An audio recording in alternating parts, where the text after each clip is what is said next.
నమస్తే, నేను Roja. Welcome to special debate. రాజకీయాల్లో శాశ్వత మిత్రులు, శాశ్వత శత్రువులు ఉండరు. మొన్నటి వరకు ఆ ఇద్దరు లీడర్లు రాసుకొని పూసుకొని తిరిగారు. తాము సోదరులమని ఢంకా బజాయించి చెప్పారు. కలిసి శత్రువుపై యుద్ధానికి దిగేందుకు ప్లాన్లు గీశారు. అంతేకాదు, ఓ నాయకుడి శత్రువులకు మరో నాయకుడు వార్నింగ్ కూడా ఇచ్చాడు. నేడు ఆ ఇద్దరి బంధానికి బీటలు పడ్డాయి. దోస్తీలో ఎక్కడో తేడా కొడుతోంది. ఇజ్రాయెల్ ప్రధాని నెతన్యాహుపై అమెరికా అధ్యక్షుడు ట్రంప్ మధ్య గ్యాప్ పెరుగుతోంది. బీబీ జర భద్రమంటున్నారు డొనాల్డ్. వారియర్పై ఇవాల్టి స్పెషల్ డిబేట్. నేనే లేకపోతే ఇజ్రాయెల్ ఎప్పుడో నాశనమైపోయేది. అమెరికా ప్రెసిడెంట్ ట్రంప్ మాటలివి. మిత్రదేశం ఇజ్రాయెల్ అధికారుల తీరుపై డొనాల్డ్ ట్రంప్ ఆగ్రహం వ్యక్తం చేశారు. కొంచెం బుర్రవాడాలంటూ ఘాటు వ్యాఖ్యలు చేశారు. నెతన్యాహు బృందంపై అమెరికా అధ్యక్షుడు ట్రంప్ గుర్రుగా ఉన్నారు. కాల్పుల విరమణను ఉల్లంఘించి హెజ్బుల్లాపై దాడులకు దిగడంపై మండిపడ్డారు. టెల్ అవీవ్ అధికారులపై తీవ్ర స్థాయిలో ఫైర్ అయ్యారు. పనిలో పనిగా నెతన్యాహుపై ట్రంప్ ప్రశంసల జల్లు కురిపించారు. ఆయన్ను యోధ ప్రధానమంత్రిగా అభివర్ణించారు.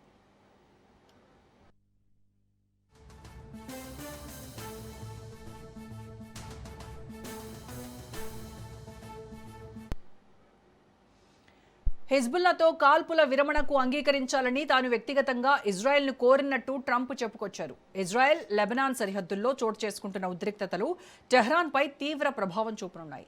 శాంతి ఒప్పందానికి సంబంధించిన దౌత్య ప్రయత్నాలను దెబ్బతీసే ప్రమాదం ఉంది. అందుకే ఇజ్రాయెల్ ప్రభుత్వాన్ని ఎప్పటికప్పుడు అప్రమత్తం చేస్తున్నారు ట్రంప్. సంయమనం పాటించాలని వారిపై ఒత్తిడి తెస్తున్నారు. ఘర్షణలు ఇలాగే కొనసాగితే శాంతి ఒప్పందం దెబ్బతినే ప్రమాదం ఉందని ఆందోళన చెందుతున్నారు.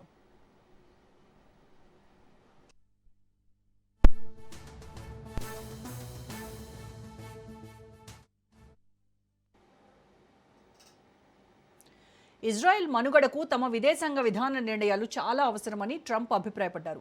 ప్రాంతీయ ఘర్షణల వేళ అమెరికా జోక్యం లేకపోతే ఆ దేశ ఉనికికే ప్రమాదం ఏర్పడుతుందన్నారు. డొనాల్డ్ ట్రంప్ లేకపోయి ఉంటే ఇజ్రాయెల్ ఈ పాటికే నాశనమైపోయేదంటూ హాట్ కామెంట్స్ చేశారు. ఇరాన్తో ఒబామా చేసుకున్న అణు ఒప్పందాన్ని తాను రద్దు చేయకపోయి ఉంటే నేడు ఇజ్రాయెల్ ఉండేది కాదన్నారు ట్రంప్. అయితే కాల్పుల విరమణ విషయంపై నెతన్యాహుతో మాట్లాడారో లేదో అని ఆయన వెల్లడించలేదు.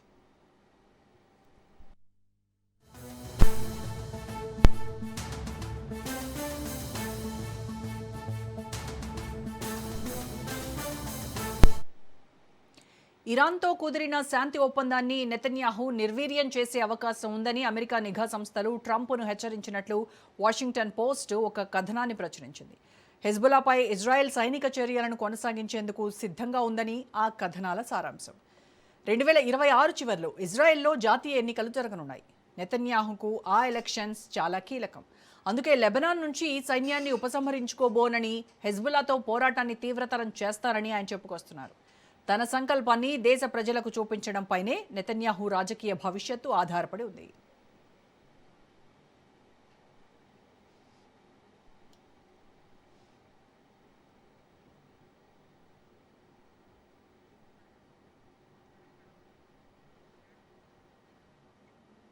నిజానికి 108 రోజులు 4 నెలలు. ఫిబ్రవరి 28న మొదలైన యుద్ధం జూన్ 18తో ముగిసింది. అటు అమెరికా, ఇటు ఇరాన్ దేశాధినేతలు 14 పాయింట్ల శాంతి ఒప్పందంపై సంతకాలు చేయడంతో యుద్ధ మేఘాలు విడిపోయాయి. అయితే తాజాగా హిజ్బుల్లాపై టెల్ అవీవ్ చేసిన దాడులు దడపుట్టిస్తున్నాయి. మళ్లీ పరిస్థితి మొదటికొచ్చినట్టయింది. అందుకే మూడో ముప్పు రాకుండా జాగ్రత్త పడుతున్నారు డొనాల్డ్ ట్రంప్. ఇదే అంశానికి సంబంధించి పూర్తి విశ్లేషణ అందించడానికి మనతో జాయిన్ అవుతున్నారు senior journalist and analyst Pentapati Pullarao గారు. పుల్లారావు గారు, నమస్కారం సార్. నమస్కారం. పుల్లారావు గారు, ఇరాన్తో అమెరికా చేసుకున్నటువంటి ఈ శాంతి ఒప్పందం ఏదైతే ఉందో ఇది 1979 నాటి అమెరికా ఇజ్రాయెల్ స్ట్రాటజిక్ పార్ట్నర్షిప్ను కించపరిచే విధంగా ఉంది అని కొంతమంది విశ్లేషకులు చెప్తున్నటువంటి మాట. అంటే ఒక సూపర్ పవర్ తన గ్లోబల్ ఎనర్జీ సెక్యూరిటీ కోసము ఒక కీలక మిత్రదేశం యొక్క సావర్నిటీ బఫర్ను కాలరాస్తూ ఉంది అనేది వాళ్ళ వాదన. ఎంతవరకు వాస్తవం అంటారు? 79లో ఉన్న పరిస్థితి 60 సంవత్సరాల తర్వాత లేదు కదా. 50 సంవత్సరాల తర్వాత మారిపోయి ఒక పాలసీ, ఒక డాక్ట్రిన్, ఒక థియరీ 2 సంవత్సరాలు అయిపోయాక అది పాటించదు. ఆ రోజు అలాగ అనిపించింది. ఆ రోజు మిడిల్ ఈస్ట్ చాలా ఇంపార్టెంట్ అమెరికా. గత 10 సంవత్సరాల నుంచి అమెరికాకి కొత్త అవసరాలు వచ్చినాయి. మిడిల్ ఈస్ట్ కాదు చూసేది, చైనా వంక చూస్తుంది. దగ్గరున్న చైనా ఒక రకంగా. సో ఇజ్రాయెల్ ఆ రోజు ఎనర్జీ సెక్యూరిటీకి ఎప్పుడైతే 79లో ఇస్లామిక్ రిపబ్లిక్ అనేది వచ్చిందో అక్కడ ఉన్న షాని రాజాని తీసేశారో ఆ రోజు అలాగ అనిపించింది. ఈరోజు పరిస్థితి వేరు. ఆ పాత డాక్టర్ని ఎవరు చూడలేదు, కొత్తగా చూస్తున్నారు, కొత్త పరిస్థితులు చూస్తున్నారు. 79లో ఇజ్రాయెల్కి యూరోప్లో అమెరికాలో 100% సపోర్ట్ ఉండేది. ఎందుకంటే అప్పుడు అరబ్ దేశాలు అంత దగ్గర కాదు, అంత ధనం లేవు, బయటికి అప్పుడే వస్తున్నాయి. ఇప్పుడు అరబ్ దేశాలకి ముస్లిం దేశాలకి ఉన్న పవర్ ఇన్ఫ్లుయెన్స్ వేరే అవకాశాలు ఉన్నాయి. సో మీరు ఆ 79 ఉన్న స్ట్రాటజీ డాక్టరైన్ అగ్రిమెంట్ మీద అంటున్నారంటే అది అయిపోయింది. అసలు నాటో లాంటి డాక్యుమెంట్నే ఎవరు పట్టించుకోవట్లేదు ఇవాళ. సో అది నాటో పునాది. వెస్టర్న్ సామ్రాజ్యాలకి సివిలైజేషన్ 45లో 46లో ఎప్పుడో సంతకాలు పెట్టాడు. అదే ట్రంప్ వదిలేస్తున్నాడు, ఇన్ఫార్మల్గా వదిలేశాడు. సో మనం కంటెంపరీ ఈవేళ పరిస్థితి ఏంటి, పోనీ 5 సంవత్సరాల పరిస్థితి ఏంటి చూడాలి. చూస్తే వేరే వ్యూస్ మాత్రం కనపడుతున్నాయి. సార్, ఇప్పుడు ట్రంప్ యూజ్ యువర్ బ్రెయిన్స్ అని అనడము ఇజ్రాయెల్ సావర్నిటీని తక్కువ చేయడం కాదంటారా? ఎందుకు అంతలాగా సీరియస్గా మాట్లాడాల్సి వచ్చింది? ఏంటంటే ట్రంప్ యూజ్ యువర్ బ్రెయిన్స్ అంటే కొంచెం అర్థం చేసుకోవాలి. వాళ్ళిద్దరికి ఉన్న సంబంధం వేరు కదా. అమెరికాకి ఇజ్రాయెల్కి చాలా క్లోజ్ సంబంధం. ఈవేళ విపరీతంగా డబ్బు ఇచ్చి సంవత్సరానికి ఆర్మమెంట్స్ ఇచ్చి Israel highest aid receiver America నుంచి అన్నీ చేస్తున్నారు కదా. సో న్యాచురల్గా వాళ్ళ మీద ప్రభావం ఉంటుంది.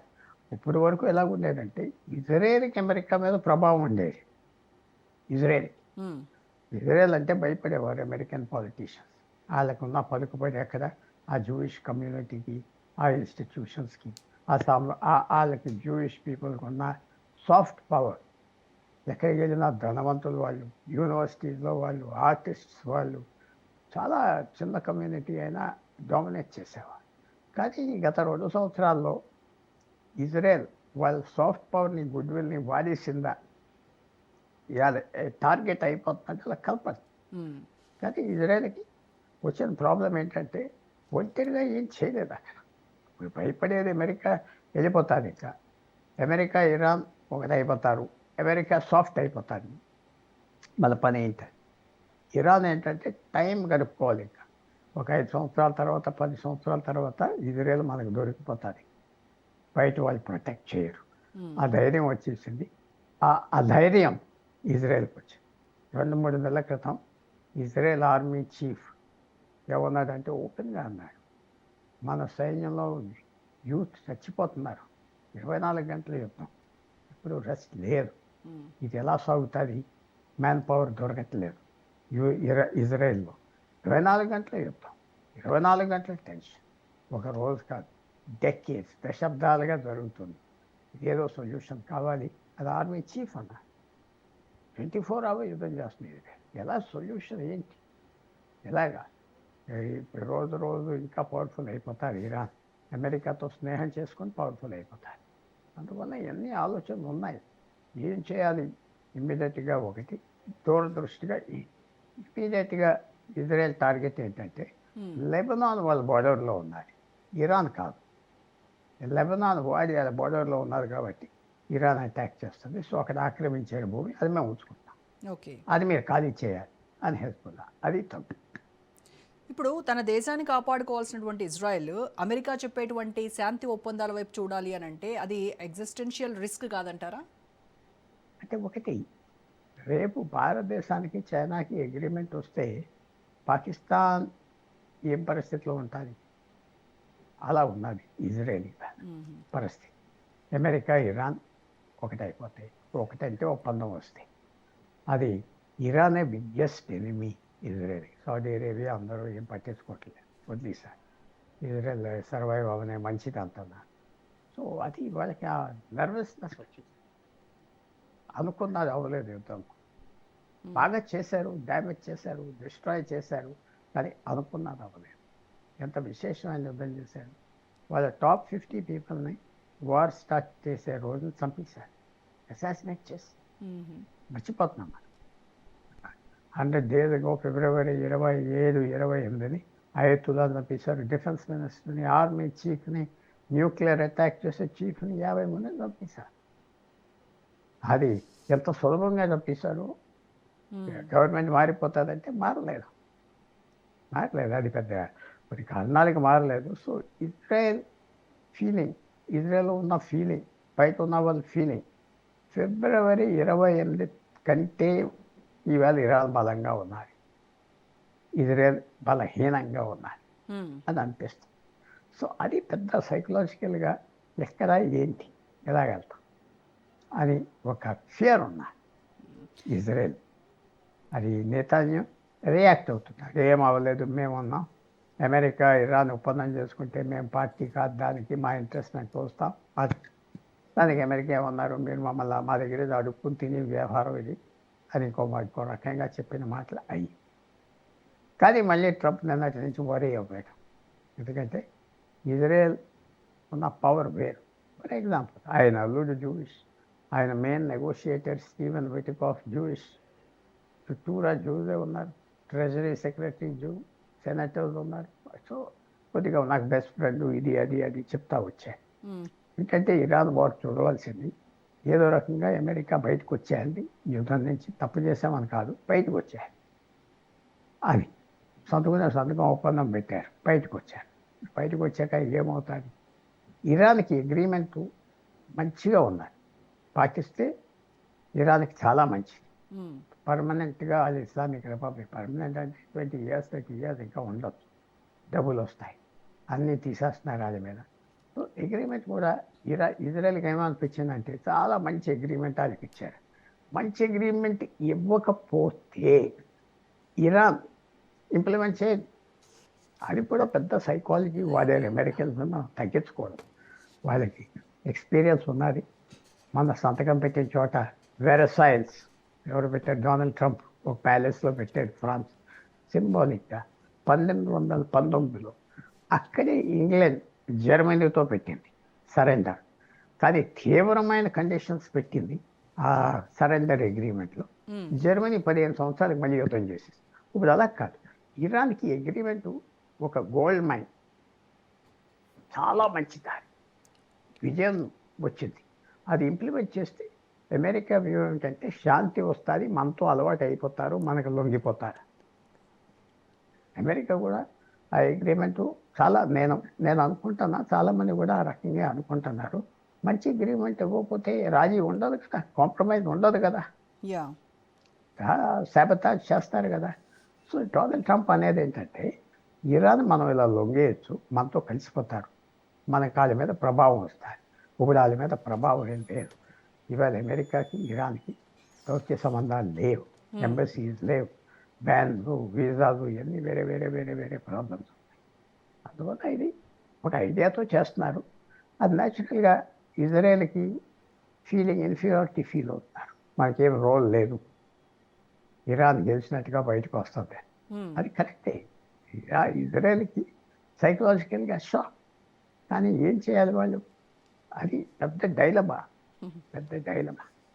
సో రాబోయే రోజుల్లో పాస్ చేయడానికి అగ్రిమెంట్ చూస్తారు, కానీ ఇంట్రెస్ట్ ఎవరిది పాడవకుండా ఉండటానికి ఇరాన్ది. అంత మంచి ఒప్పందం కాబట్టి ఇరాన్ది. ఒప్పందం మంచిగా చేస్తే పీస్ వస్తారు, ఒప్పందం మంచిగా చేయకపోతే మళ్ళీ వాళ్ళు కొన్ని రోజుల తర్వాత బయటపోతారు. ఇప్పుడు వాళ్ళు కొన్ని అడ్వాంటేజెస్ చూపెట్టారు. సో ఇరాన్కి అవి కలపడుతుంది. Correct sir. ఇప్పుడు ట్రంప్ ఏమో తన పొలిటికల్ లెగసీ కోసం ఇరాన్తో ఒక డీల్ కుదుర్చుకోవాలని చూస్తున్నారు, కానీ ఇక్కడ ఇజ్రాయెల్కి ఏంటి అంటే వాళ్ళ ఉనికికే ప్రమాదం ఏర్పడినటువంటి పరిస్థితి ఉంది. సో అలాంటప్పుడు అమెరికా తన ఇమేజ్ కోసం ఇజ్రాయెల్ సెక్యూరిటీని ఒక బార్గెనింగ్ చిప్గా ఏమైనా వాడుకుంటుందా? అది చిప్ కాదు. ఫస్ట్ ఆఫ్ ఆల్ ట్రంప్కి ఏమైందంటే ఎప్పుడైతే ఇరాన్ హార్మోజ్ జల్స్ అన్ని మూసారో అక్కడ ఎక్కువ ప్రాబ్లమ్స్ వచ్చేసినాయి, ఆయిల్ ధర పెరిగిపోయింది అక్కడ కూడా. ఎందుకు పెరిగిందంటే వాళ్ళు ఆయిల్ ఎక్స్పోర్ట్ చేస్తున్నా, అమెరికా ఎక్స్పోర్ట్ చేస్తున్నా, ఇంటర్నేషనల్ ధరలు పెరిగినాయి కాబట్టి అక్కడ ఆయిల్ అమ్మే వాళ్ళు కూడా ఆ ధరలే చార్జ్ చేస్తున్నారు అమెరికా. మీకు అమెరికా నుంచి ఎక్స్పోర్ట్ చేస్తున్నారు ఆయిల్, కానీ అమెరికాలో తక్కువ ధరకి ఇతర దేశాలకు ఎక్కువ ధరకి అమ్మరు కదా. సో ధర పెరిగిపోయింది. ఆ ధర పెరిగిపోవడం వల్ల ఆగలేకపోతున్నారు ట్రంప్. ఇంటికి వచ్చేసింది గ్యాస్. అమెరికా కారుల దేశం. అమెరికా 10 మందికి 10 కార్లు ఉంటే యూరోప్లో 10 మందికి ఒకరికే కారు ఉంటాయి. ట్రైను, పబ్లిక్ ట్రాన్స్పోర్ట్ చిన్న. సో అది కార్స్ మీద డిపెండ్ అవుతాయి. అందువల్ల ఇమీడియట్గా వచ్చి ప్యానిక్ అవ్వేది, ధరలు పెరిగిపోతున్నాయి, తగ్గించాలని. సో ఏదో రకంగా మనం దీంట్లో దిగిపోయాం. ఈ ఐడియా వాళ్ళు ప్లాన్ చేయలేదు. ఆల్మోస్ట్ జల్స్ అన్ని మూసేస్తే ఏమవుతాయి, అది మూసారు. సో బయటికి రావాలి. గొప్పగా చేశారు ట్రంప్. ఎందుకంటే ఏదో మొండిగా పొగరుమతనంగా ఉంటే మునిగిపోతాడు పుతిన్ లాగా. పుతిన్ ఎందుకు మునిగిపోతున్నాడు? ఈవేళ మునిగిపోతున్నాడు. రష్యా మునిగిపోయింది యుద్ధంలో. అది ట్రంప్ ఇలా చేయనివ్వను, ఏదో 2 రోజులు వీళ్ళు మనం ఓడిపోయామంటారు, తర్వాత మందే పై చేయాలి, బయటకు వచ్చేసారు. ఓకే. అమెరికా వియట్నాం వార్లో ఇదో ఓడిపోయింది. అమెరికా అలాగే ఆఫ్ఘనిస్తాన్లో ఓడిపోయింది. అలాగే ఎన్ని చోట్ల ఓడిపోయినా ఎవరిని పట్టించుకోవట్లేదే. అమెరికా ఓడిపోయింది అనుకోవట్లేదే. ఇరాక్లో కూడా ఒక రకంగా ఓడిపోయింది, ఎవరు పట్టించుకోవట్లేదు. అమెరికా వాళ్ళ బ్రాండ్ అలాగే ఉండాలి. సో ట్రంప్ ఇవాళ బయటకు వచ్చేసాడు ఇరాన్ నుంచి. ఆయిల్ ధరలు తగ్గిపోతున్నాయి, తగ్గిపోతే ఫినిష్. వాళ్ళు ఏదో మళ్ళీ మాట్లాడు ఇరాన్ కూడా మూవ్ ఆన్ వెళ్ళిపోతూ ఉంటారు. ఇజ్రాయెల్ అక్కడే ఉన్నారు కాబట్టి దేశం చాలా ప్రాబ్లం. ఇరాన్ని నెగోషియేటింగ్ టేబుల్ దగ్గర తీసుకొచ్చి ఒప్పించి బ్రతిమాలేరో ఏం చేశారో ఒప్పించారు. సో అమెరికాకి ప్రెసిడెంట్ ట్రంప్కి చాలా అవసరం అయిపోయింది. ఎప్పుడైతే హార్మోన్స్ జల్సాన్ని మూసారో 10,000 మైళ్ళ దూరం తర్వాతలో అక్కడి ధరలు పెరిగినాయి అమెరికాలో. ఎందుకంటే అమెరికా ఎక్స్పోర్ట్ చేసే ఆయిల్ పెరిగిన ధరకే అమ్ముతారు కదా అక్కడ ఎవరైనా. ఇప్పుడు నేను బియ్యం ఇతర దేశాలకి కిలో $1 అమ్ముతున్నాను. హైదరాబాద్లో సకానికి ఎందుకు అమ్ముతా? అంతా అక్కడికే అమ్ముకుంటాను. మీరు ఈ ధర కట్టాలన్నా ధరలు పెరిగిపోయి అది పరిస్థితి వచ్చింది. అమెరికాకి తప్పలేదు. అట్లా ఎలాగైనా బయటకు వచ్చేయాలి, వచ్చేసారు అంతే. ఇప్పుడు ట్రంప్ ఏమో నేను లేకపోతే అసలు ఇజ్రాయెలే లేదు అని చెప్పడం అనేది ఒక దేశ రక్షణకు పూర్తిగా అమెరికా పైనే డిపెండ్ అయ్యేలా చేయడం అనేది ఇజ్రాయెల్ సర్వైవల్ ఇన్స్టింక్ట్ని దెబ్బతీయదంటారా? కాదు, అది కరెక్టే కదా, అందరికి తెలిసిందే కదా. అమెరికా లేకపోతే ఇజ్రాయెల్ ఆగదా. అమెరికా ఉన్నది వెనకాల అని అందరూ చిన్న దేశం అటాక్ చేయటం మానేశారు. Jordan, Saudi Arabia, Kuwait, UAE, ఒకనప్పుడు ఈజిప్ట్, వీళ్ళందరూ ఇజ్రాయెల్కి వ్యతిరేకంగా యుద్ధాలు చేశారు. 3 పెద్ద యుద్ధాలు 49లో, 67లో, 73లో చేశారు. అమెరికా వెనకాల ఉన్నదని. తర్వాత ఈజిప్ట్ తగ్గిపోయింది, జార్డన్ తగ్గిపోయింది, సౌదీ అరేబియా తగ్గిపోయింది, ఇరాక్ తగ్గిపోయింది, ఇలా ఇరాన్ బయటకు వచ్చింది 79 నుంచి. అది ఇజ్రాయెల్ ఉనికి ఎప్పుడు ప్రమాదంలోనే ఉన్నారు. సర్వైవల్ ఎప్పుడు ప్రమాదంలో ఉన్నారు. ఇప్పుడు ఎలా డీల్ చేస్తారు చూడాలి. ఎందుకంటే ఇది ఇంకా పవర్ఫుల్గా ఇరాన్ వచ్చింది. పవర్ఫుల్ అవ్వేరని తగ్గిపోతారా? ఇజ్రాయెల్ టార్గెట్ చేస్తారా? ఇరాన్ కూడా ఏం పే చేసుకుంటుంది? మనకు వచ్చే ప్రాస్పెరిటీ మీద వెళ్ళిపోదావా, అవన్నీ పాస్ చేసుకుందామా ఇజ్రాయెల్ గురించి, అది కూడా వస్తుంది. ఆ ఆర్గ్యుమెంట్ ఇరాన్లో డిబేట్ కూడా వస్తుంది. అది వాళ్ళు చూస్ చేసుకోవాలి. వాళ్ళ ఫ్యూచర్ బాగుండాలా, వాళ్ళకు ఉన్న ఆయిల్ అంతా ఆర్మ్స్ మీద, గుండాస్ మీద, వాటి మీద, ప్రాక్సీస్ అని ఇక్కడ ఖర్చు పెట్టేస్తున్నారు డబ్బంతా.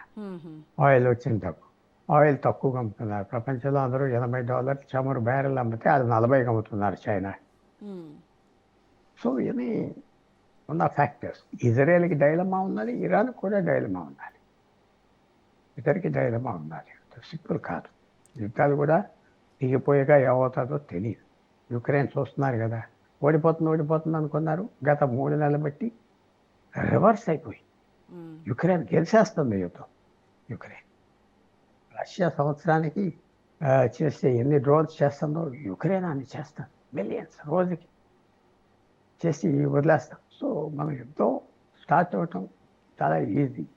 యుద్ధం వెళ్ళకుండా మేనేజ్ చేయటమే గొప్పవాడు.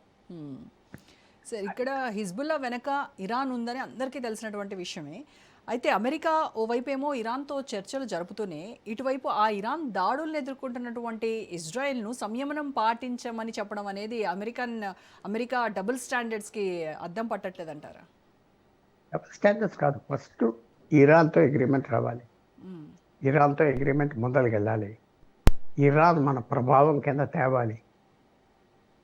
ఇప్పటి వరకు ప్రభావం కింద లేదు, అమెరికన్ ఇన్ఫ్లుయెన్స్ కింద లేదు. మనతో వాళ్ళతో వ్యాపారం చేసి మంచి సంబంధాలు పెడితే మన మాట వింటారు. ఇరానియన్ పబ్లిక్ కూడా అమెరికాతో సంబంధాలు ఉండాలని ఉన్నారు అందరూ ఉన్నారు 90%.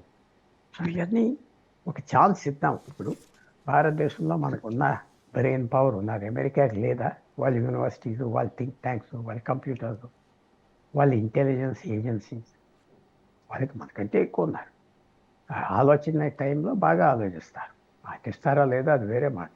కరెక్ట్ రికమెండేషన్లు వస్తాయి ఆయన అడిగితే, ప్రశ్న అడిగితే. వాళ్ళు కూడా ఆలోచనలు ఉన్నాయి. మీరు చూడండి, ఇరాన్ అగ్రిమెంట్ మంచిగా ఉంటే మంచిదని నేను ఎందుకు చెప్తున్నా? వాళ్ళు ఇంకా అది ఆ ఒప్పందం వాళ్ళు పాటించవచ్చు కదా. ఒప్పందం పాటిస్తే ఇంకా వాళ్ళకి అమెరికాకి పెద్ద గెయిన్.